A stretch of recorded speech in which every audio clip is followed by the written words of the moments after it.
If you watched Takopi's Original Sin and walked away thinking Shizuka was just the victim and Marina the villain, then you have missed the message.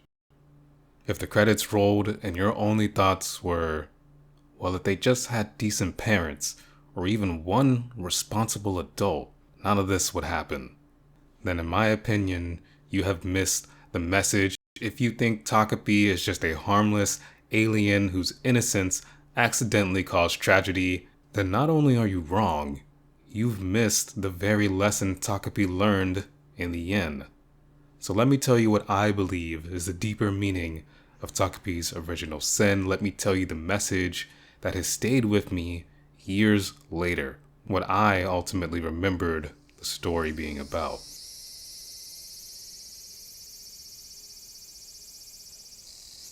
I'm going to proceed with this video under the impression you have already watched Takopi's Original Sin, and if you haven't, then Get the hell out! Get out! Get out! Get out! Okay. Get out! Seriously though, you need to experience this story for yourself, and I greatly appreciate when people have their own opinions before I try to give them mine. So what is the real message here? What is the deeper meaning in Takopi's Original Sin? I mean, Takopi says it himself, right? Talking brings happiness. And sure, on the surface, that sounds like the takeaway. But in my opinion, ironically, talking doesn't actually solve anything in this anime. Talking to Shizuka didn't bring back her dad. It didn't give her a loving mother. And it definitely didn't save Chappie. I mean, just look at what happens when Takopi pretends to be Shizuka and tries to talk to Marina. Marina's father cheats on his wife and abandons his child. Her mother, broken and bitter, abuses her and scars her face with glass, traumatizing her. How do you talk that into happiness? What words could possibly change the scum of the earth that is Marina's dad and stop her far-gone mother's cruelty, or even prevent a mother from trying to kill their own daughter in some sort of sick repentance for what they've done? That's the irony of this story. Takopi spends their entire time on Earth talking and trying to force their happy beliefs of friendship and positivity into situations they don't understand. And time after time, it fails. So no, I don't think talking brings happiness is the real message, or at least it's not the whole message. And to find that deeper meaning, we first have to face one of the haunting questions that Takopi Original Sin asks us again and again. Who is good and who is bad?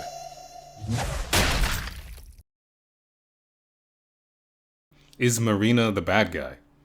On paper, it certainly seems like she is. In both timelines, she bullies Shizuka relentlessly. In the original timeline, she tries her to attempt suicide, which only fails because the rope snaps.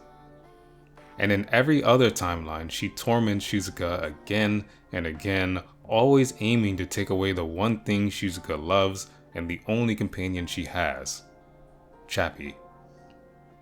So sure, if you call Marina the villain, I won't tell you you're wrong. That is a fair take. But I don't think that perspective does this anime any justice. Yes, Marina bullies Shizuka, but look at how she bullies her. The words, the slaps. Marina is a reflection of the cruelty she's been forced to endure on her own at home. Does that excuse what she does? No, of course not. But what about Shizuka? Is she just a good girl? The poor victim? Yes, she suffers under Marina, but what about when she kidnaps her half-sisters? When she traumatizes those two little girls, checking their stomachs for Chappie, whatever that means? Or when she threatens to do the same thing at the animal shelter? Are these not villainous actions?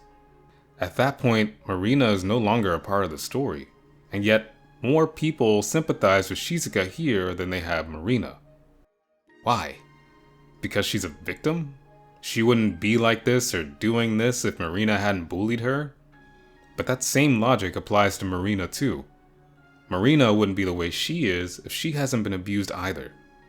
So where's the sympathy for her? And Azuma, he covers up a murder because a girl batted her eyes at him. This is not romantic. It is completely insane. I mean, he hid a body and planned to never tell anyone. But we let it slide because he's seeking some pseudo-maternal approval from Shizuka, which I think people concerningly relate with more. He's just a victim. And even Takopi, who literally killed someone, who's constantly made things worse by trying to fix problems they didn't understand, why are their actions met with so much more empathy? Ignorance does not absolve you of the damage you've caused. At the end of the day, the question isn't who is right or wrong, who's good or bad, the victim or the bully. What we should be asking ourselves is, how did we get here?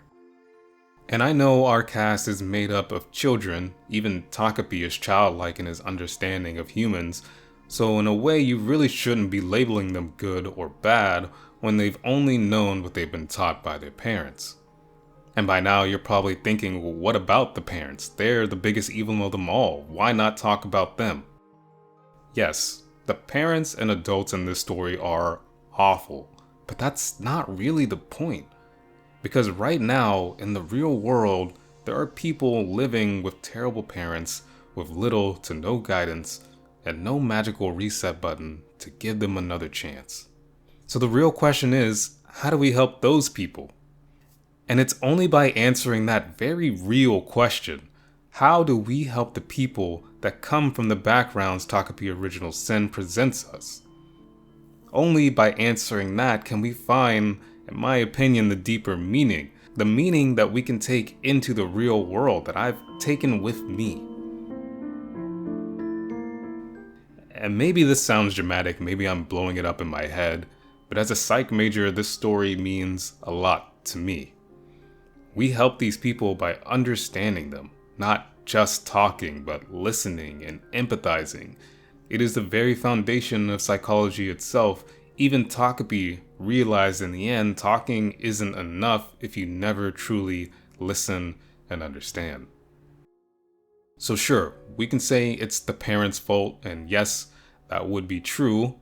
And we could say they're just children, none of them are to blame, they are all victims, and again, you would be right, that is true. But to me, Takopi's Original Sin isn't just about who's to blame and who's the victim, it's about what comes next. Because now you have heard the story. Now you have heard the message, your timeline has just been reset, and you're taking with you the knowledge you have gained. So what will you do with it? For me, this entire video has been me practicing that deeper meaning. I'm going to keep talking, keep listening, and keep trying to understand those around me. And that includes you. The last two videos have had so many comments, and I'm so grateful you all shared your stories with me and how you related to this anime. I penned one of the comments that apologized for being too long, but please don't apologize for that. I read every comment, I've read every word, and it means the world to me that you guys took the time to even say anything. I really just enjoy talking about anime and games, books, all forms of entertainment really, and seeing people with that passion comment on my video, that's so cool. Honestly, thank you to everyone that's watched, comment, and I didn't expect people to subscribe, but thank you for subscribing. You're all making a dream come true for me.